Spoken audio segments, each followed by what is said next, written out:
So, this is a review for American Crime, Season 2, Episode 7. So, the episode starts off kind of weird because you see Eric's, what's his name, his brother actually going and stealing a paint can because he's gonna spray, well, I don't want to say what he said, but essentially, I hate, and then, you know, the derogatory F word for gay people. So he sprayed that, and then afterwards you have Felicity. I don't care what her name is in the show, but Felicity, you know, the head dean, the head bitch. So I hate her character. I really do. She's going and speaking to Evie's father because she's essentially trying to buy him off. It's like, all right, here's what I need you to do.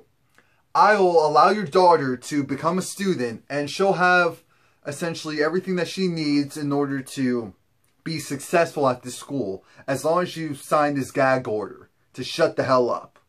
That's it. Are you going to take it or not? And as of right now, we don't know if he's going to take it or not, because things are going to be really crazy. I mean, damn it, Taylor. Why'd you have to... Oh, gosh. Oh, God. So anyway, Anna's trying to figure out what her next steps are because you have this reporter going and telling her, yo, your records were released, and so how do you feel about that? And so Anna catches on really quickly because she realizes that this woman is essentially trying to bait her and trying to get information out of her. She's like, look, are you trying to find out the truth, or are you trying to get a story? I'm out of here. Screw you. And so you have Sam, I think that's his name, the basketball coach. He's off talking with this other reporter, and it's like, look, do you want the truth or do you want a sensational story?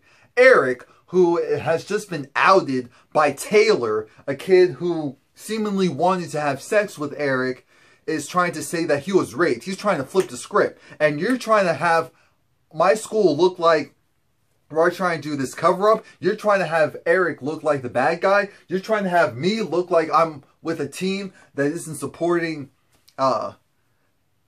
this gay student. Like, how dare you? How dare you? How dare you? And so then he essentially reports back to his master. I mean Felicity. I mean the dean. And so he's like, oh yeah, you know, guy covered. I had her go and say the truth, or make sure that she doesn't go and just say what she wants to say. And so Felicity was like, so you made sure to make her see what we want her to see and think what we want her to think. Right? He was like, yeah.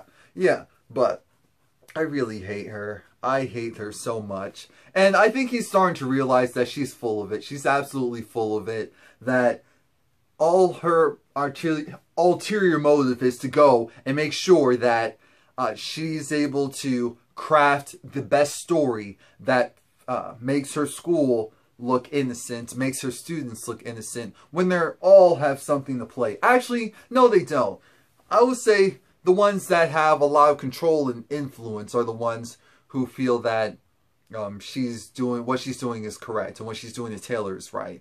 Anna is calling Taylor because she needs Taylor to know that she loves him, and regardless of what's going on, that she's going to be strong. And yes, the information that came out, it does look bad, but you know I did what was best for you, and also I had to make sure I had to get myself together. I love you. Please come back home. Now, Taylor is staying with his guy friend. I forgot what his name is. Lucas, maybe? But Lucas is out and proud, and you can tell because his place just has, you name it, it's there.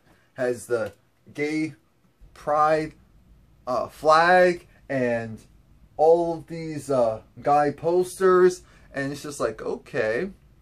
So Taylor right now can't handle it. He doesn't want a relationship. He's trying to figure out what the hell's going on with him, what he really likes, what he doesn't like.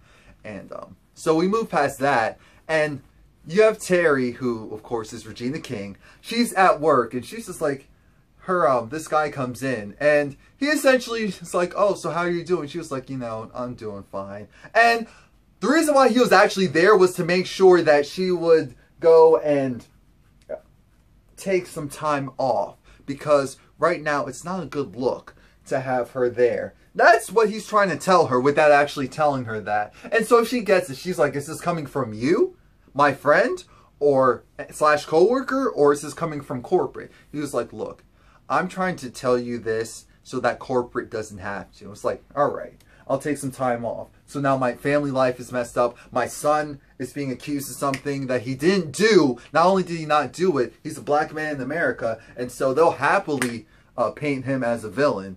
And so now you're saying my professional life is going to be put on hold because this isn't a good look for the company? You know that's how they do it in corporate America. Corporate America is vicious and unforgiving. The bottom dollar is what matters.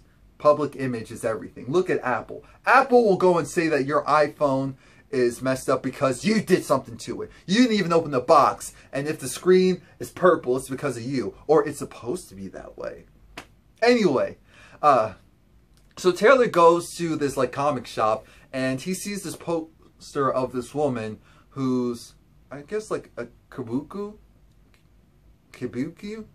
Is that how you say it? She has like the white face paint on and has this samurai sword or kimono, whatever the outfit is. And right now Taylor is trying to process what's going on, what's happening to him, and he's having a very, very, very hard time doing so. I mean, he's barely holding on. And so Eric's father, along with his brother, is there in the principal's office because of, like I said, what he spray painted on the outside of the school wall. He was like, look, we don't tolerate that type of behavior. And Eric's father was just like, look, we have family stuff going on at home right now, so that's why this is happening. And the principal's like, I don't give a rat's ass what's going on at home. Leave that at home. Leave that at the door, essentially. Actually, don't bring it to my block. How about that? But he was like, look, you're talking about me keeping stuff private and keeping stuff at home, but you have a protest going on and I have to go through protesters just to get inside the school? You handle that and I'll handle this. Taylor goes and he actually meets up with Sam, you know, the basketball coach's daughter. Now, I was trying to figure out what was her angle. What made her so special in the show? Why did they keep trying to place her in here when it wasn't necessary? She's a non-factor in my opinion until this point. I'm like, okay, now I see it. She is the silent voice of the people, along with her being a drug dealer. She is a suburban drug dealer. So I don't think they even call it that in here in the suburbs. When you have like rich, middle to upper class kids that, you know, they have drugs and they do sell it and it's not a big deal. So, well, it is a big deal, but you know what I'm saying. Please like, comment, subscribe, by the way. Eric goes and he only has about like $60, $65 or $64. And so she's like, all right, here's some Oxy. I think she might have thrown in some weed, maybe some shrooms. And she was like, I'll give you the rest when you have some. And he was like, can you just stay here with me? You know, I'm going through a lot. I'm really going through a lot right now. And she was just like, you know, I really have to go. And he was essentially like, she was essentially like, so you're gay or something, right? He was like, I'm just attracted to people. And so then she goes, gives him a kiss, and his reaction was kind of like, and so she was like, okay. When you're done with those, call me. When you get some more money, call me. And so Taylor quickly takes some and tries to clear his head. Doesn't work, but he tries. Eric's father comes home and is like, why the hell are you here? Why aren't you at school? And he was like, look, I didn't feel like going. I'm okay. I'm good. It's like, did you talk to your counselor? No, I didn't talk to the counselor. I was like, if there's something wrong with you, you need to go to school. It's like, I don't want to go. Of course, Eric's little brother is still pissed at him for being gay and also for trying to kill himself. And his father's just like, look, my world was shaken up when this whole ordeal happened. So I need you to go and fix it. I need you to go and do something about it. I need you to go. That's what he really wanted to say. I need you to go. I need you to take care of your little brother. I need you to fix this whole situation because this is your fault. You are being charged. You're being accused. Our whole family is going through the ringer because of something you did. That's not what he said, but I know that's what he wanted to say. So you have Anna at work and she gets this strange call from, remember the guy, the Spanish or Hispanic guy or Latino guy, Latin guy that looked very interested in Taylor's case, his situation. He actually finds her number, calls her, and essentially says, I can help you out. I have $2 myself, and if anything like this, some crazy cover-up happened, I would do everything in my power to go after the school. And so she was like, don't call me again, because she thinks this is just like a crank call. Eric goes and I don't know if he's on some weird like dating website, dating app or whatever, but he sent this guy a text and was like, are you coming or what? This guy comes and he's a married guy, an older married guy. He looks like he's realistically in his 40s. If he's not, I apologize in advance. So the guy's just talking about how he has a wife and kids and he's nervous about this. And then the last time he tried to do this, he couldn't really get up. But he was like, he needs to drink. And Eric doesn't want to drink. And Eric's just like, well, maybe you don't really want to do this anymore. And Eric goes and starts talking about what's going on at school and his issues and all of that. And the guy was like, I don't want to hear it. And Eric just keeps talking about it. Because the guy, I guess he really doesn't want a relationship. Because Eric was just like, I only want to kiss. Because the guy was like, what do you prefer? Top, bottom? Be in or someone in you? You already get the drift? He was like, no, just want to kiss. Now this is where things got crazy. The guy punches Eric, and at first I was like, oh, okay. I'm not really sure why, but I was hoping someone would at some point this season. But then it got really uncomfortable. I was like, wait a minute, why is this scene going on for so long? I was like, what is he doing? Yo, this was the first time in the whole season that I felt sorry for Eric. Because I'm like, okay, he's taking it too far. He's taking it too far. I mean, he literally looked like he was trying to kill this boy. Now, I don't know if this was a setup. Because he actually wanted to. That was his plan. He's one of those people that maybe goes and pretends to be gay. And then corners the person who's actually gay and beats them up. I have no idea what happened, but Eric was able to get out of there because I guess he took the, what do you call it? The cap from the beer and he sliced the guy. And thankfully by doing so, he was able to get out of the car. But, I mean, he tried to run away, but he just collapsed and then he was just like, and I was like, Eric, run! You saw Forrest Gump before. Run! Because that guy was not playing.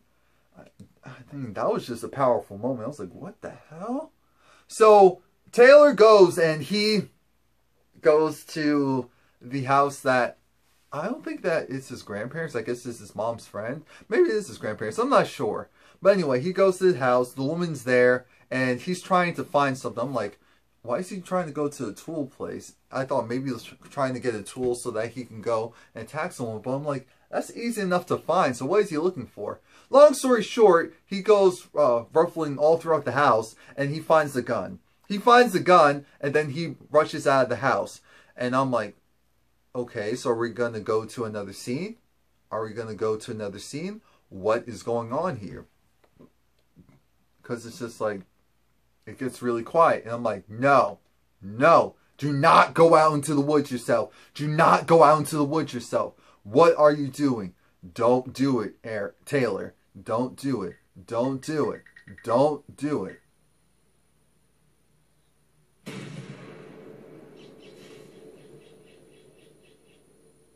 Oh my God. Oh. Wait a minute now. And that's when you're like, how the hell am I hearing multiple gunshots? What is he shooting at? Because he's not shooting at himself. And so Eric, once he shoots most, I think he might have had one bullet left, if I'm not mistaken. He goes and he takes like a couple of the Vicodin. I think it was Vicodin.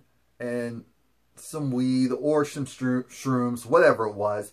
And he's just seeing things. He's seeing the woman who's the samurai woman with the white makeup on.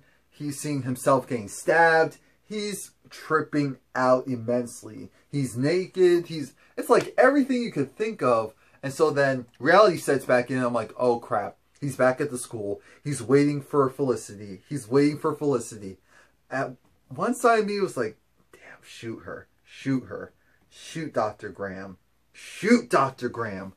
Just shoot her and get it over with. The other side of me was like, oh God. Taylor. You're the victim and now you're going to go and, oh no, don't do it. Don't do it. And you know what was his saving grace? Dr. Graham's assistant was talking to him. She was trying to figure out, okay, so are you going to come back to our school? He was like, no. Do you like your new school? How's it going there? I've heard that it's kind of rough. He was like, it's okay. And she was like, you know, Taylor, there's a lot of people here, not just myself, who we don't understand what you're going through exactly, but we do feel for you and we are on your side. There's a lot of people who are smaller players and so we don't have much of a voice. But I just want you to know that people do care about you and they do understand that you weren't at fault. Essentially is what she was trying to say without saying it. So Taylor, he goes and he watches the dancers dance. And I thought it was interesting because the dancers were embracing at one point. And I felt like, damn, that's symbolizing Taylor thinking someone has his back. Someone has his back. So he's leaving the school. He hasn't shot anyone. And he actually looks like he's happy. And then Wes pops up out of nowhere. And Taylor is just shell-shocked. Just like, oh my God. Oh my God. And I was like, oh no. The gun. The gun. The gun goes off because he took it out of his pocket and shot Taylor. And shot Wes. And Wes did die. Long story short, Wes did die.